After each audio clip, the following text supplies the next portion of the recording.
दोस्तों कहानी शुरू होती है और हम देखते हैं पेशावर पप्पू नाम के एक अमीर बिजनेसमैन को, जिसका काम है उन बड़ी बड़ी कंपनियों को खरीदना जो कंगाल होने के कगार पर हैं, मतलब के बंद होने वाली हैं। पेशावर पप्पू उन कंपनियों को सस्ते दामों में खरीदता और उनकी छोटी छोटी प्रॉफिटेबल कंपनियां बनाकर उन्हें महंगे दामों में बेच देता, जिससे उसे बहुत अच्छा मुनाफा होता। अब ऐसे ही एक दिन पेशावर पप्पू एक पार्टी में होता है, जिसे उसके जिगरी दोस्त बरमूडा कुमार, जो कि एक वकील भी है, उसने रखी थी। वहीं अपने पेशावर पप्पू का उस पार्टी में बिल्कुल भी मन नहीं लग रहा था, इसलिए वो वहां से जाने लगता है। लेकिन उसकी लिमोजिन कार पार्किंग में बाकी कारों के पीछे फंस गई थी, इसलिए वो अपने दोस्त बरमूडा कुमार की स्पोर्ट्स कार ले जाता है, जिसको वह ठीक से चला नहीं पाता, क्योंकि पेशावर पप्पू तो हमेशा गाड़ी की पिछली सीट पर बैठा करता था। जिसके साथ ही उसे ये भी नहीं पता था कि वो बेवर्ली हिल्स के कौन से होटल में रुका हुआ है, इसलिए वो रास्ता भटक जाता है और गली नंबर 69 जीबी रोड पर पहुंच जाता है, जहां शाशा नाम की एक लड़की अपनी सहेली मेलोडी के साथ धंधे पर खड़ी थी। तभी स्पोर्ट्स कार को देखकर उन दोनों की आंखें चमक जाती हैं। मेलोडी कहती है कि ये तो भाड़े की कार होगी, नहीं तो कोई इतना अमीर आदमी गली नंबर 69 में क्या ही करने आएगा, उसका मुंह में लेने वाली तो बहुत लड़कियां होंगी।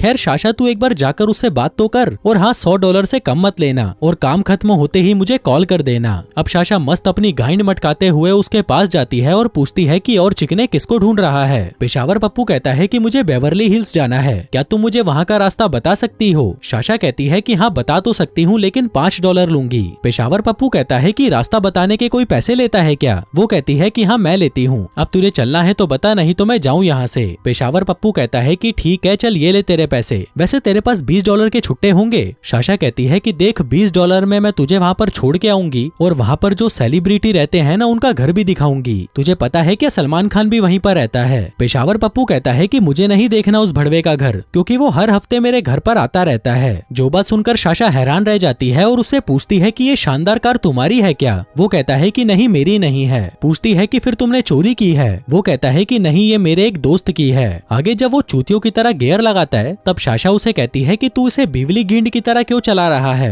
वो कहता है कि मुझे गाड़ी चलानी नहीं आती, मेरी पहली कार लिमोजिन थी जो मेरा ड्राइवर ही चलाता था। वो पूछता है कि तुमने कभी स्पोर्ट्स कार चलाई है। शाशा कहती है कि नहीं। पेशावर पप्पू कहता है कि आजा फिर चला के देख ले। शाशा कहती है कि यार देख मजे मत ले। वो कहता है कि मैं मजे नहीं ले रहा, मैं अपने दिए हुए पैसे ऐसे ही वसूल कर लूंगा। जिसके बाद वो दोनों कार से बाहर निकलते हैं और शाशा ड्राइविंग सीट पर बैठकर बहुत अच्छे से कार चलाने लगती है। तभी पेशावर पप्पू से पूछता है कि तुम दिन भर अपनी टांगे उठाकर कितना कमा लेती हो। वो कहती है कि होंगे $100 पर बंदे के करीब। पेशावर पप्पू पूछता है कि एक रात के $100। वो कहती है कि नहीं यार, एक शॉट के $100। पेशावर पप्पू कहता है कि जब तुम इतना पैसा कमा ही रही हो तो ये जूते पर सेफ्टी पिन लगाकर क्यों घूम रही हो, तुम क्या मजाक कर रही हो मेरे साथ। वो कहती है कि नहीं मैं मजाक नहीं करती। दरअसल शाशा पेशावर पप्पू के सामने लंबी लंबी फेंक रही थी, क्योंकि वो पैसे वाला बंदा था, नहीं तो वो किसी भी आटू झाटू को अपनी गुलाबी $10-15 में ही दे दिया करती थी। आगे वो उसके नुन्नू को हिलाकर कहती है कि नहीं ये अभी खड़ा नहीं हुआ, लेकिन मैं इसे खड़ा करके रहूंगी। पर इससे पहले कि उसका खड़ा होता, पेशावर पप्पू का होटल आ जाता है। अब जाने से पहले शाशा को लगता है कि वो उसकी जरूर लेगा, लेकिन पेशावर पप्पू को उसमें जरा भी इंटरेस्ट नहीं होता।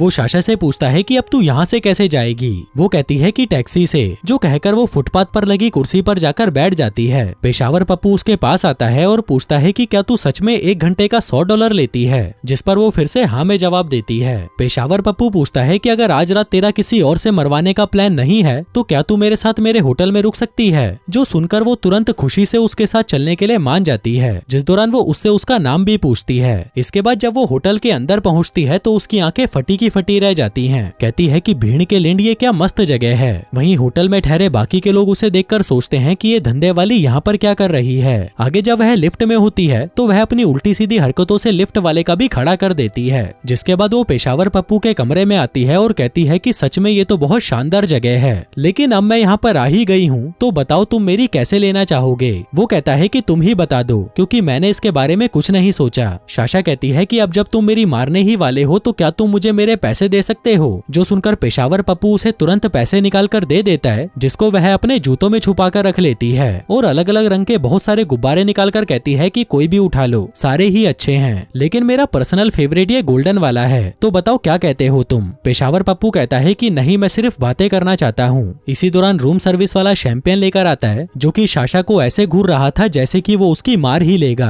आगे शाशा पेशावर पप्पू से पूछती है कि तेरी कोई वाइफ या गर्लफ्रेंड है। वो कहता है कि मेरी बीवी भी थी और गर्लफ्रेंड भी। बताता है कि वाइफ से मेरा तलाक हो चुका है और मेरी एक्स गर्लफ्रेंड मुझे छोड़कर भाग भाग गई। साशा पूछती है कि तू दारू वारू नहीं पीता क्या? वो कहता है कि नहीं। साशा कहती है कि मुझे इससे घंटा फर्क नहीं पड़ता कि तू पीता है या नहीं, लेकिन हर घंटे के तेरे $100 लगेंगे। पेशावर पप्पू पूछता है कि चल तेरा एक रात का रेट बता। जो सुनकर साशा पहले तो थोड़ा कंफ्यूज हो जाती है और फिर अपने दिमाग के सारे घोड़े दौड़ाने के बाद कहती है कि $300। पेशावर पप्पू कहता है कि ठीक है डन, अब तू आराम से बैठ और मुझसे पूरी रात बातें कर। इसके बाद जब साशा बाथरूम में होती है तभी पेशावर पप्पू वहाँ पर आ जाता है, जिसे देखकर साशा अपने हाथ में कुछ छुपा लेती है। पेशावर पप्पू कहता है कि मुझे नशा करने वाली औरतें बिल्कुल पसंद नहीं, चल अब दिखा तू क्या छुपा रही थी। लेकिन जैसे ही वो उसका हाथ देखता है उसे पता चलता है कि ये तो सिर्फ दांत साफ करने वाला धागा है, जो देखकर पेशावर पप्पू उससे माफी मांगता है और अंदर आकर अपना काम करने लग जाता है। वहीं साशा भी थी जो बड़े मजे से दारू पीती हुई टीवी देख रही थी।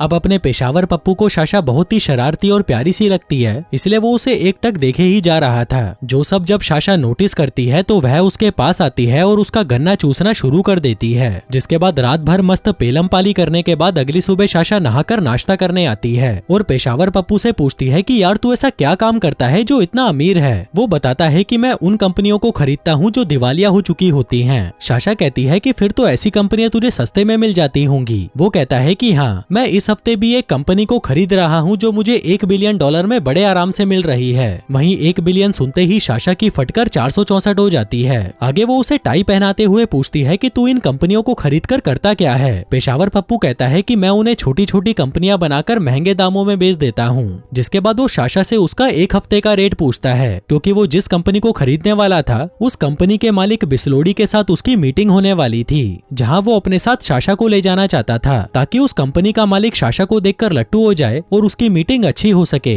तभी साशा उसे कहती है कि मैं एक हफ्ते का $3000 लूंगी, जिस पर पेशावर पप्पू उसे बिना कुछ सोचे समझे ही हाँ बोल देता है। फिर वो उसे कुछ पैसे देता है और कहता है कि शाम तक अपने लिए कुछ अच्छा सा पहनने के लिए खरीद लेना। तभी साशा कहती है कि मैं तो 2000 में भी मान जाती। पेशावर पप्पू कहता है कि मैं तो 10,000 में भी मान जाता, जो कहकर वो वहाँ से चला जाता है। वहीं साशा बिजली गिंड होकर खुशी से नाचने लगती है और अपनी सहेली मेलोडी को कॉल करके कहती है कि तुझे याद है कल रात मुझे वो स्पोर्ट्स कार वाला मिला था, मैं अभी उसके साथ उसके होटल में हूँ और उसने मुझे $3000 में एक हफ्ते के लिए हायर किया है और साथ ही कपड़े खरीदने के लिए मुझे पैसे भी दिए हैं। वहीं ये सुनकर मेलोडी को तो विश्वास नहीं होता, कहती है कि यार तेरी तो लॉटरी निकल गई। जिसके बाद साशा एक महंगे से शोरूम में जाती है, जहाँ पर काम करने वाली सेल्स गर्ल उसे देखकर सोचने लगती है कि ये धंधे वाली यहाँ से क्या ही खरीद लेगी। साशा पूछती है कि ये ड्रेस कितने की है? वो कहती है कि ये ड्रेस तुझे फिट नहीं आएगी। साशा कहती है कि मैं तुझसे पैसे पूछ रही हूँ, बस उसका जवाब दे। सेल्स गर्ल कहती है कि ये तेरी औकात से बाहर है, तू जाकर किसी मंगल बाजार से कपड़े खरीद ले।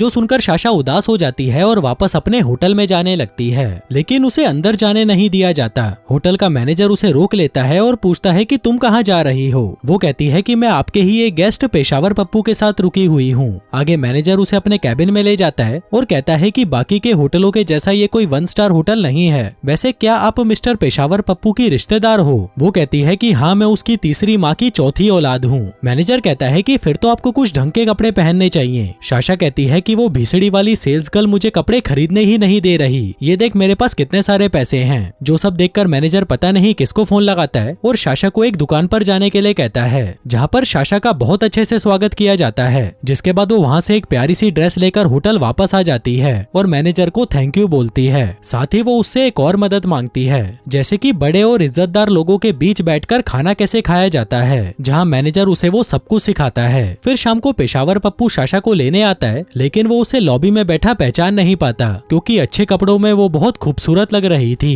जिसके बाद वो उस होटल में चले जाते हैं जहाँ पर उनकी बिस्लोडी के साथ मीटिंग होने वाली थी। वहीं बिस्लोडी के साथ उसका पोता राजू रंडवा भी आया होता है। आगे मीटिंग शुरू होती है और साथ ही खाना भी लगा दिया जाता है, जहाँ साशा कंफ्यूज थी कि उसे कौन से चम्मच से क्या खाना है। लेकिन जब वो बिस्लोडी को अपने हाथों से खाते हुए देखती है तो वह भी उसी की तरह हाथों से खाना खाने लगती है। इसके बाद जब पेशावर पप्पू कंपनी खरीदने की बात करता है तो बिस्लोडी कंपनी बेचने से मना कर देता है, चाहे उस पर कितना ही कर्जा क्यों ना हो। जो बात सुनकर पेशावर पप्पू गुस्सा हो जाता है और कहता है कि एक दिन मैं तेरी कंपनी खरीद कर ही रहूंगा। जिसके बाद वो दोनों अपने होटल में वापस आ जाते हैं, जहां थोड़ी देर आपस में बातें करने के बाद वो दोनों वापस से पेलम पाली करना शुरू कर देते हैं। फिर अगली सुबह पेशावर पप्पू साशा को फिर से शॉपिंग कराने ले जाता है, क्योंकि कल रात साशा ने उसे बताया था कि दुकान वालों ने उसके साथ बदतमीजी की थी। इसीलिए पेशावर पप्पू आज उसे बहुत सारी शॉपिंग कराता है। वहीं साशा भी एक ही दिन में इतने सारे कपड़े खरीद लेती है जितने की उसने पिछले 10 सालों में भी नहीं खरीदे थे। आगे रास्ते में उसे वही दुकान दिखाई देती है जहाँ से उसे धक्के मारकर निकाल दिया गया था। साशा अंदर जाती है और सेल्स गर्ल से कहती है कि भीसड़ी वाली, तूने पहचाना मुझे? मैं वही हूँ जिसको कल तूने अपनी दुकान से निकाल दिया था। ये देख आज मैं कितनी ज्यादा शॉपिंग करके आई हूँ। आगे पेशावर पप्पू उसे अपने साथ गोल्फ कोर्स ले जाता है जहाँ पर साशा की फटी पड़ी थी कि कोई उसे पहचान न ले। पर तभी पेशावर पप्पू उसे कहता है कि जहाँ तुम धंधा करती हो वहाँ ये लोग नहीं आते, जो सुनकर उसे थोड़ा चैन मिलता है। आगे पेशावर पप्पू उसे अपने दोस्त बरमूडा कुमार से मिलवाता है जिसको साशा बहुत ज्यादा खूबसूरत लगती है। इसके बाद जब साशा अकेली खड़ी हुई थी तभी वहाँ पर बिस्लोड़ी का पोता राजू रंडवा उससे बात करने आता है। वहीं उन दोनों को बातें करता हुआ देखकर बरमूडा कुमार को लगता है कि शायद साशा उन लोगों से मिली हुई है। जो बात जाकर वो पेशावर पप्पू को बताता है और उससे पूछता है कि तुम्हें ये लड़की कहाँ मिली? मुझे लगता है कि ये बिस्लोड़ी से मिली हुई है, क्योंकि इतनी जल्दी तो कोई भी लड़की तेरे इतने करीब नहीं आ पाई। पेशावर पप्पू कहता है कि नहीं यार, वो तो बस एक वैश्या है। जो सुनकर बरमूडा कुमार हंसने लगता है और कहता है कि भाई अब तू वैश्यों की भी लेने लग गया। आगे जब साशा अकेली खड़ी थी तभी बरमूडा कुमार उसके पास जाता है और उसे छूते हुए कहता है कि जब पेशावर पप्पू तुझे छोड़ देगा तब क्या तू मेरे पास आ सकती है? जिस पर साशा उदास मन से कहती है कि हाँ यार जरूर आऊंगी। आगे दिन भर वो पेशावर पप्पू से नाराज सी रहती है और वापस होटल में आकर उससे पूछती है कि जब तुझे सबको मेरी सच्चाई बतानी ही थी तब तू मुझे इतना तैयार करवा के वहाँ पर क्यों लेकर गया? अगर मैं वहाँ पर मेरे असली रूप में गई होती ना तो तेरे दोस्त बरमूडा कुमार की ऐसी हरकत पे मैं उसके गोटे काटकर उसी के मुंह में डाल देती। पेशावर पप्पू कहता है कि मैं तुमसे अपने दोस्त की तरफ से माफी मांगता हूँ जो उसने तुम्हारे साथ ऐसी हरकत की। मैं उसे बताना तो नहीं चाहता था लेकिन उसे लगा कि तुम कोई जासूस हो, इसलिए मुझे उसे बताना पड़ा। साशा कहती है कि फिर तो तू आगे अपने दोस्तों के साथ मुझे सोने के लिए भी बोलेगा, मेरी कोई इज्जत नहीं है क्या? पेशावर पप्पू कहता है कि यार तू तो है तो एक वैश्या ही ना। जो सुनकर साशा अपना सामान उठा लेती है और कहती है कि मुझे मेरे पैसे दे दो, मैं जा रही हूँ। जिस पर पेशावर पप्पू भी गुस्सा होकर पैसे निकालता है और उसे बिस्तर पर ही फेंक कर वहाँ से चला जाता है, जो साशा को बहुत बुरा लगता है और वो उसे बिना लिए वहाँ से चली जाती है। आगे वो जैसे ही लिफ्ट में जाने लगती है तभी पेशावर पप्पू उसे मनाने आता है। कहता है कि मैं नहीं चाहता कि तुम जाओ और हाँ, मैं अपनी गलती के लिए माफी मांगता हूँ। दरअसल मैंने तुम्हें जब राजू रंडवे के साथ देखा था तो मुझे गुस्सा आ गया था। साशा कहती है कि हम तो बस बातें कर रहे थे यार, आज के बाद तुम ऐसे कभी मत करना, मुझे बहुत बुरा लग रहा है। पेशावर पप्पू कहता है कि ठीक है, कभी नहीं करूंगा।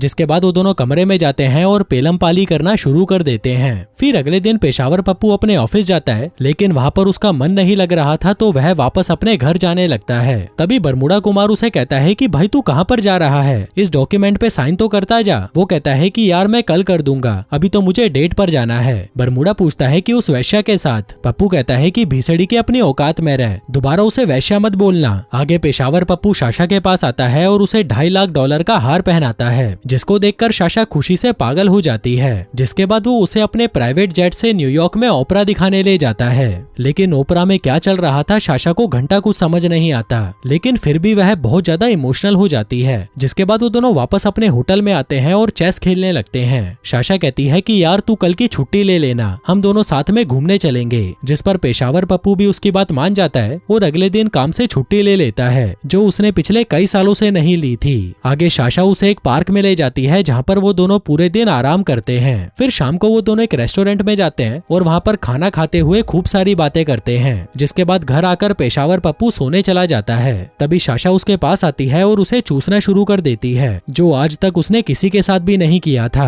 जिसका मतलब ये था कि साशा पेशावर पप्पू से प्यार करने लगी थी। फिर अगली सुबह जब पेशावर पप्पू नाश्ता कर रहा था तभी साशा उससे पूछती है कि क्या हुआ, तुम ऐसे मायूस क्यों हो? पेशावर पप्पू कहता है कि आज हम दोनों की आखिरी रात है, कल तो तू चली जाएगी और कल मेरा भी काम खत्म हो जाएगा और मैं भी चला जाऊंगा। लेकिन जाने से पहले मैंने तेरे लिए सारी सेटिंग कर दी है, मैंने तेरे लिए एक अपार्टमेंट खरीदा है और तेरे पास एक कार भी होगी और तू किसी भी दुकान से कुछ भी खरीद सकती है, कोई तुझसे पैसे भी नहीं मांगेगा। अब ये बात सुनकर साशा को बिल्कुल भी अच्छा नहीं लगता, लेकिन उस वक्त वो उसे कुछ नहीं कहती। फिर अगले दिन पेशावर पप्पू एक मीटिंग में जाता है जहाँ पर बिस्लोड़ी अपनी कंपनी बेचने के लिए तैयार था, लेकिन पेशावर पप्पू उसे मना कर देता है। कहता है कि मैं तुम्हारी कंपनी को नहीं खरीदूंगा, बल्कि मैं तुम्हारा सारा कर्जा चुकाऊंगा और तुम्हारे साथ मिलकर उस कंपनी को आगे बढ़ाऊंगा। जो डील बिस्लोड़ी को भी बहुत अच्छी लगती है तो वो उसे फाइनल कर देता है। जिसके बाद पेपर वर्क का काम बरमूडा कुमार को देकर पप्पू पार्क में नंगे पांव टहलने चला जाता है। वहीं बरमूडा कुमार जो इस डील से बिल्कुल भी खुश नहीं था, वो पेशावर पप्पू से बात करने उसके होटल में पहुंचता है, जहाँ पर उसे पेशावर पप्पू तो नहीं मिलता लेकिन साशा वहीं पर होती है। बरमूडा कुमार उसे कहता है कि यार मेरे हथियार में क्या दिक्कत है, तू उसे लेना क्यों नहीं चाहती, जो कहकर वो उसे वहीं पर दबोच सोचने लगता है, लेकिन इससे पहले कि वो उसे बजा पाता, इतने में पेशावर पप्पू वहाँ पर आ जाता है और उसे पकड़कर कुत्तों की तरह मारने लगता है। बरमूडा कुमार उसे कहता है कि तू एक वैश्या के लिए हमारी 10 साल की दोस्ती तोड़ रहा है। पेशावर पप्पू कहता है कि जो तू चाहता था वो तुझे मिल गया ना, तू अमीर बन गया ना, अब निकल जा यहाँ से भीड़ के लिंड। जिसके बाद वो शाशा के पास आता है और इस बार उसके पैसे वो उसके हाथ में देता है। अब शाशा वहाँ से जाने ही लगती है कि तभी पेशावर पप्पू से कहता है कि यार आज रात और रुक जाना, लेकिन वो उसे मना कर देती है। जिसके बाद वो वहाँ से सीधा अपनी सहेली मेलोडी के पास चली जाती है। आगे वो मेलोडी से कहती है कि अब मैं ये धंधा करना छोड़ दूंगी और जो भी पैसे मेरे पास इकट्ठा है उनसे मैं अपना हाई स्कूल पूरा करूंगी और डिग्री लेकर एक अच्छी सी जगह नौकरी करूंगी। वहीं अपने पेशावर पप्पू का अब किसी भी चीज में मन नहीं लग रहा था और वो बार बार शाशा के बारे में ही सोच रहा था। जिसके बाद वो रास्ते में रुककर कुछ फूल खरीदता है और ड्राइवर से सीधा शाशा के घर चलने को कहता है, जहाँ पहुंचकर वो उसे जोर जोर से आवाजें लगाता है और वही ओपरा म्यूजिक बजाता है जो वो लोग देखकर आए थे। तभी शाशा खिड़की से बाहर आती है और पेशावर पप्पू को देखकर खुश हो जाती है। वहीं पेशावर पप्पू सीढ़ी चढ़कर ऊपर आता है और शाशा को प्रपोज कर देता है। वहीं शाशा भी उसे हाँ बोल देती है। जिसके बाद वो दोनों एक दूसरे को किस करने लगते हैं। और दोस्तों इसी हैप्पी एंडिंग के साथ ये कहानी यहीं खत्म हो जाती है। धन्यवाद।